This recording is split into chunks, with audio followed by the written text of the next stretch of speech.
Hello. Hello. Hello. Good to Good to see you. It's my first Instagram live, so I'm a bit new to the format. Yeah, no, don't worry. It's just my fourth. So, and all of them jump in as interviewer, but I think it's fine. It would be well. Thank you everyone who's joining as well. We'll take a couple minutes to wait for some more people to join, and this will last 30 minutes. And also the main goal is to have this recorded, and we will upload it to the Summit YouTube channel. So if we were a little bunch today, it's fine, because this will be recorded and uploaded there, so it can be available afterwards. Hello. Hi to everyone who's joining from different parts of the world. This is the goodness of the Instagram live, and at the same time is sometimes I think, because we are opening it from Spain, so I don't know how many people are joining from Spain, expecting something different, or people from other countries, but it's all good, and we'll just record it and share it afterwards as well. So, how are you doing, Mona? Very good. It's been a busy few weeks, and yeah, coming back to the office for a while, it feels quite good. Yeah. Yeah, very good. Well, from Brazil, we see this hi from Wow. All the way. Ativa.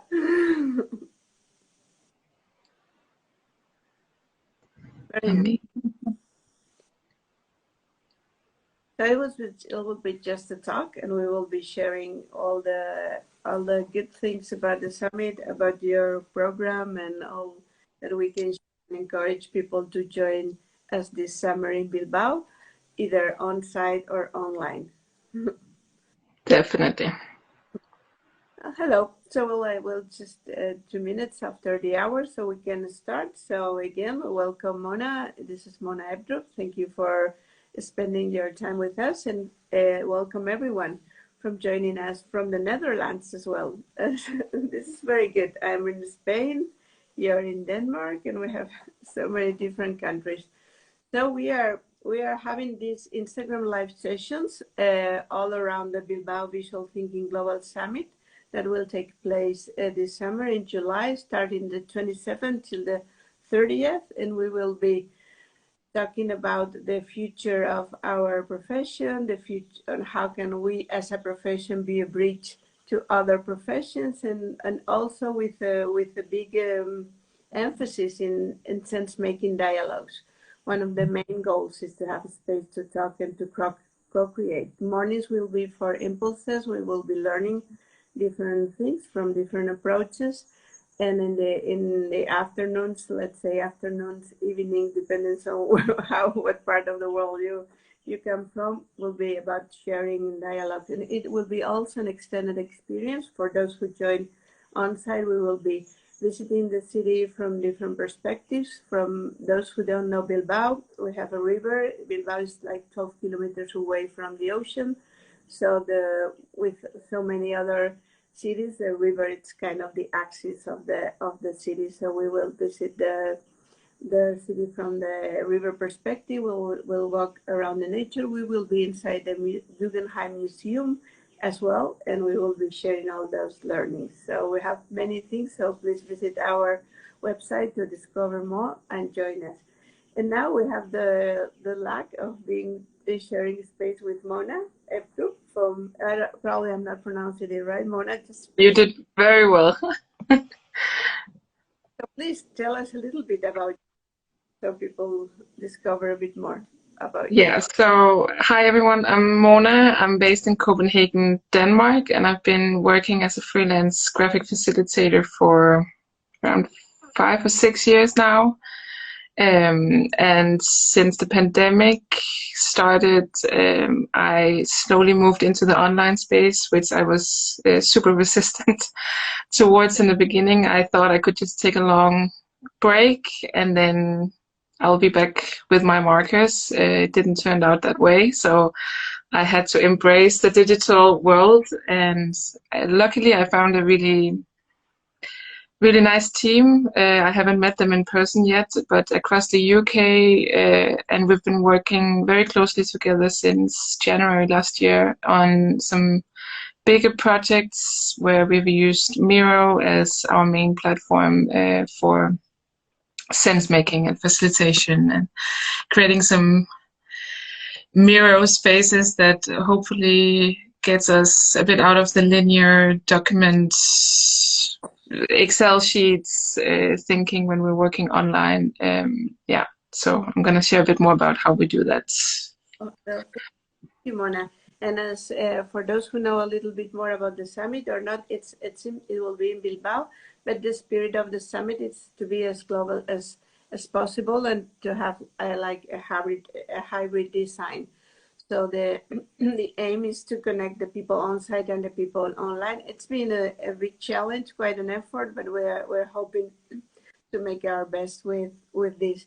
And with all this online, I'm sorry, I'm losing my voice. I'm in between heat and cold and so sorry for this. No worries. For some water.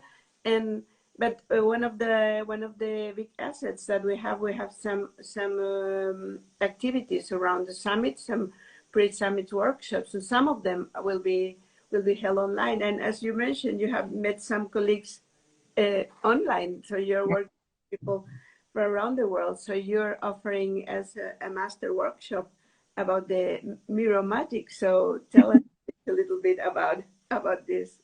Yes, so we were Susie Glass from Scotland. We're part of a team of 5 people who've worked together since January last year, where we had a bigger commission for the National Lottery Community Fund in the UK, where we explored how to use Miro entirely for the online facilitation without any Zoom calls, without any video conferencing, only putting 100 people into a Miro board for 2 hours and them navigating around that space without having any video connected to it. And we learned quite a bit from those experiences. It was definitely not perfect, and there's a lot of things that we should and we are doing differently now. It was quite fun to experience the non-video facilitation. It's not something we have taken a lot further. What we're now exploring is more, because we've been continuous having bigger commissions for around 6 weeks on average, working with a client primarily in the UK. So we've been exploring how we use Miro in the asynchronous work that happens when a group of people are working together. So all the things that can happen between 2 Zoom calls or 2 live sessions, and as well some synchronous work, of course, because that's part of it. But we're very, very interested in how to facilitate that space around the live work. So what happens before people get into an online call, what happens between online calls, and what happens afterwards? How can we expand that realm of work and using Miro as that place where that work is happening? Because we want to create more inspiring, more careful design spaces that are not linear and not super boring. So we're using a lot of photographs and collaging Miro landscapes where people are navigating around. And yeah, it's a disclaimer, we haven't figured it all out. We're exploring and we're experimenting, and luckily we have had a bunch of excellent clients who are willing to invest in that exploration, which is super exciting to try things out and having that space with clients as well. And yeah, the word that arises to me, it's awareness, because you mentioned to me that the more important step is the awareness about that space in between sessions, like the value of that space, and being mindful that we take care of that space, and also awareness of other possibilities that not being linear, as you mentioned, and using like more art-based or art-inspired elements, images. So that I think I have seen it just a bit, but it's just like in awe. Wow. Yeah. Yeah, it's quite fun to create as well, I would say, because yeah, we're working with beautiful imagery, and it just inspires new ways of thinking and new ways of engaging with content and other people's contribution. We're still figuring out how to. In some of the work, the engagement has been quite high, and in some other work, it's more, I would say, used as a curation space where all the resources that we are referring to in the work and people are navigating during a period of time when they're working on a project, then we have that as a library or like a space where that is carefully held and people can come back to. And in others, there's more engagement because we might link it more with synchronous work where we are having Zoom calls where we're working in Miro, and then people will continue working in there asynchronously afterwards. So the nature of the projects has been quite different. And going forward, it feels like the durational bit of the work will expand because we are, both Sushi and I are working with communities that will last for a year or 2 years. And there it's quite interesting to see the development of how people are using an online space like Miro. The more comfortable they feel, the more we've used it in the Zoom calls, the more ownership and the more engagement also comes over time. And providing people with all the assets, then they're suddenly designing these incredible Miro landscapes themselves, which I've been lucky to experience the last couple of months in a project that I've been working on with Civic Square in the UK. So yeah, there's a lot of learning from the different natures of the different projects, which I find quite interesting. There's no right formula for doing this. I think it goes back to what is the purpose of the work and choosing what is the format that we use, not falling in love with, oh, we need to do it in this specific format. We need to choose the format according to what we are trying to create with the group. Yeah, absolutely. And again, awareness come to me with this idea of synchronous, asynchronous. So it's like you're like I'm visualizing like you're definitely creating the path as you are walking. So and one thing that I also myself I talk also with clients or with colleagues, like with when we talk about, and format is something that's very interesting to me as well, that don't never define the format beforehand. Just what's the purpose, what do you need, what are you in service for, and then the format will serve you. But exactly, yeah, and I think that's super interesting because it's awareness and a change of mindset again that people will learn, and also in the design of the hybridity of the summit. That's the idea of not thinking just synchronous. Okay, let's do whatever we're doing in our lives and then jump into the board, because we need to really have time to connect to those boards as well. As long as we're working, we learn to, and we are more secure, and we're more confident, and we can explore more. I think it's super interesting. Well, you have always been like a gate opener. Definitely. Quite coincidentally, I would say that for this, I really had no expectations. I had never anticipated that I would now be in this work at all. So I saw on Twitter in December 2020 that someone was looking for an expert on Miro, and I've never used Miro at that time, so I tried to link her up with, I believe it was Christina. So I tried to link them, and Christina was like, no, you do that. Like, that's your job. And then I told the client that, hey, I've been told that I can do this. Would you be up for trying out? I've never done that before, but I can pretty quickly get up to speed with using Miro. And then we started working together in that team, and since then we've been working like every week, and now we're starting a company together. So yeah, it's been quite an interesting journey from not at all navigating digital spaces, being super, like I literally didn't open my computer in 4 months in the beginning of the pandemic because I was like, nah, I'm not gonna go digital. But now I really enjoy having that possibility. Very Yeah, much so. yeah, and also that connects with the spirit of the summit as well, because also the summit team took the challenge of designing a different type of offering, and it's going to be about this, about exploring, like, and co-create and being inspired. Okay, maybe, and then you mentioned Christina.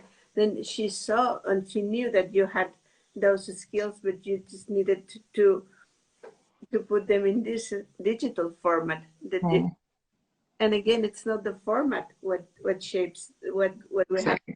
It's what's in it, the purpose and Yeah. the path and the intelligence we can put. Yeah, that'll be wonderful. And for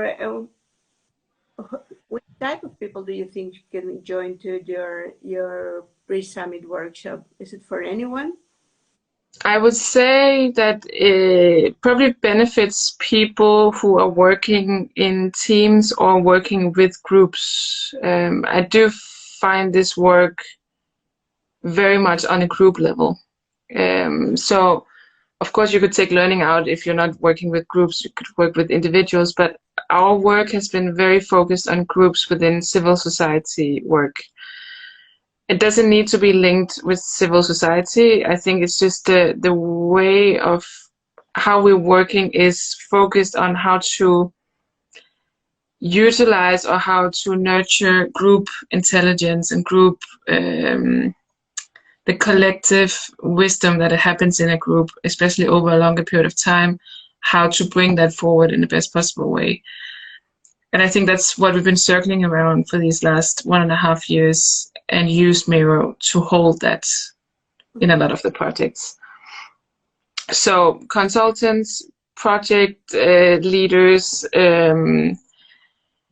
anyone who hosts a community of practice, that's where our work is heading a lot. It's those more durational communities of practice where we're coming together to explore something new, more experimental. So yeah, having a bit of knowledge about working with groups of people would probably be useful. And I find, like, even though we would touch upon the technicality of working in Miro, we will go through that. So you don't need to have any Miro knowledge or any online whiteboard knowledge. That's not a requirement at all. Well, what did I want to say with that? You don't, like, it's a facilitation method rather than a, yeah, and it still goes into harvesting. It's just not the traditional way of, like, if you would look at graphic facilitation and graphic recording, I would say that it's way more in the graphic facilitation. It sits there, having elements of harvesting and recording content from groups. So it overlaps, but definitely more focused on the facilitation bit, I would say. Yeah, and definitely it could be a good asset also for let's say visual thinkers or visual practitioners to add to their basket of learnings when Yeah, they or we are serving groups as well. yeah, exactly. Yeah, and as you're mentioning, to me the inspiring part, it's like a mindset, like in a flourishing a mindset. I would say to use tools from a lot broader perspectives. I would say. Yeah, and what day would be this workshop? It's on Tuesday, the 26th of July. So, and all online. And all Yeah. online for the whole day? Yeah. So it's from, let me get time zones straight, because I will actually be in the UK when we are hosting it. So I think it's 9:30 until 3:30 UK time, BST. Yeah. Okay, just 1 hour later for those in the summit, because also the people that are on site may join also Yeah. the online pre-summits, because again, that's the spirit of the summit, to have convergence of this real hybrid spirit. Actually, the the idea of the online sessions, they will be also shared via Miro, so people that are on site and online can interact through Miro boards. Yeah. Amazing. Yeah. Yeah. And There's a so, question. Yeah. yeah, Sabine is asking 26th of July online. Yes, it is 26th of July. It's Tuesday. Yeah, it's a Tuesday. The summit starts on Wednesday, Yeah. afternoon, evening. We will have a real nice welcome with a very Basque spirit, because as you Oh, know, yeah, I yeah, would so love to join.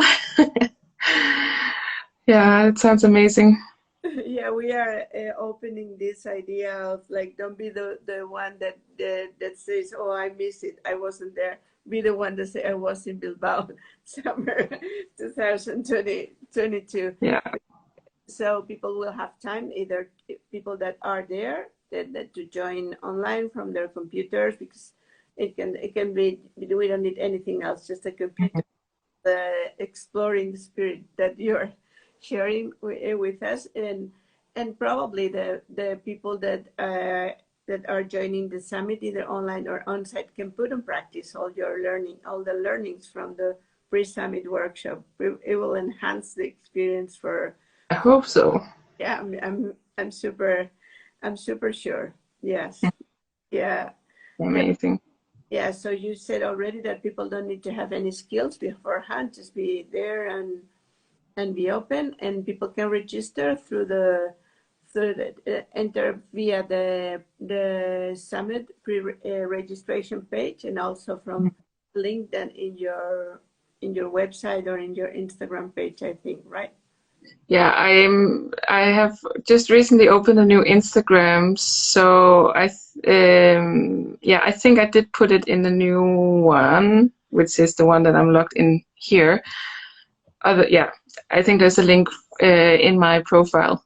I think I replaced it in the bio. Fingers crossed. Yeah. Otherwise, I'll do it just after. But people can definitely enter the summit registration page, and all workshops will be there. I'm looking forward to. I don't know where I will be, because since I am part of the Yeah. but I have seen some of your work, and I definitely encourage people to have that open mindset, and start seeing those things like as an exploratory path, and as we said, understand the space in between, Yeah. not seeing video meetings as the only video channels or video, let's say, platforms to have meetings around. I think that's very interesting, to have the boards as the community or collective platform to share, and the awareness of all that can happen asynchronous. Yeah.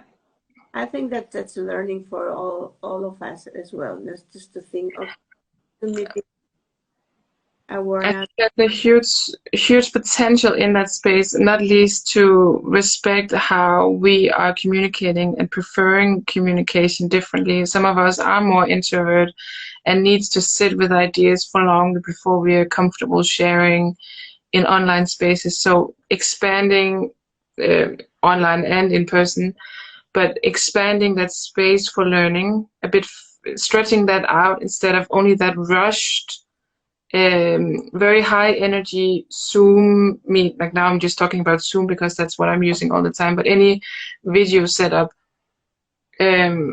expanding the space where the learning and the engagement and the connection can take place, because not all of us thrive in that very fast-paced delivery Zoom space where it's only the people who feel more comfortable in that space. They tend to take a lot of space, not out of bad will, but it's just the dynamic of a group.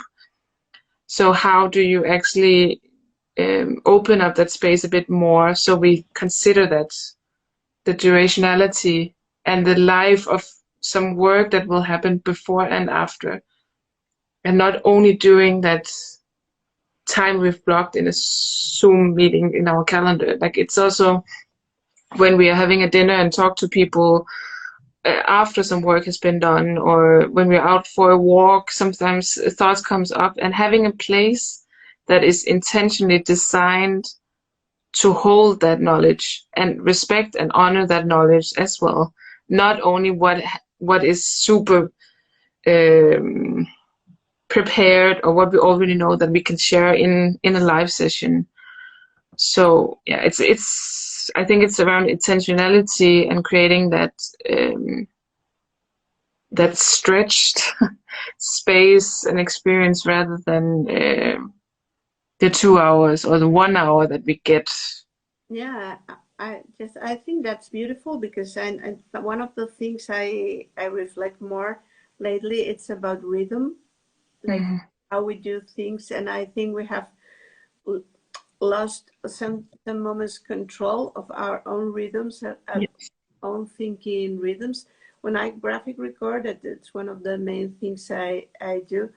I love that moment because I'm really in with that, and to have my flow state and take that rhythm. But then things change and shift, and then we have to do things fast, and also again with this virtuality that really was implanted in our lives. We thought everything's up right now, and the post-its moving up and down. With, I think people have had like not so good experiences with platforms, like what's happening. So what you're sharing, I think that's a super huge learning, that expanding that time and finding your own time for sharing and reflecting and bringing your knowledge into the collective, to the collectivity. I think that's super beautiful, Mona. Yes. If I miss this.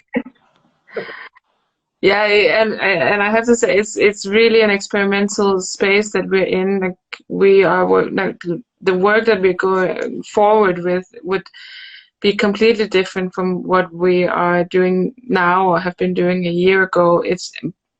But it has that, the essence of it has that bringing people together for a extended period of time, sitting with those ideas in a plural way. I think plurality is pluralism. I think maybe it's pluralism in English instead. That there's various ways that we can utilize and nurture the knowledge that happens within groups, and we should avoid getting fixed on one idea. And we should also be careful not to fall in love with Miro, because now we've worked with it so carefully for 1.5 years. So we have projects going forward where we're not using Miro, but we're still utilizing that learning we've had from working primarily in Miro the last 1.5 years. Yeah, yeah, and I absolutely connects with the spirit of the summit, of this experimental spirit, and working and co-creating together, and for us preparing the space to share and learn together. So I think it's a wonderful pre-summit. It absolutely makes total sense. I always say hello, Mete. Yeah, hello. I just need to see what's written here. Yeah, I'm so sad that I can't join in person as well. Yeah, I can't be everywhere at the same time. I've learned with the years, unfortunately, even though I so wish that I could be in Bilbao.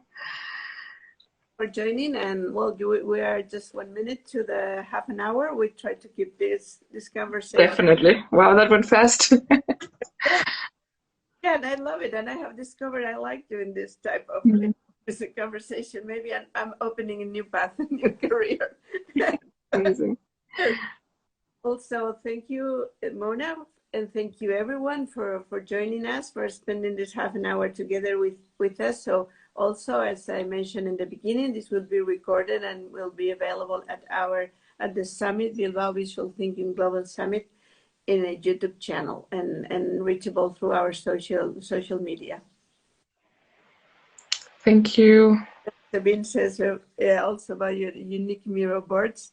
Thank you so much. Well, thank you everyone. Thank you so much, Mona. See you soon. Yeah. Thank you. Bye bye. Take care. Bye everyone. Thank you. Bye.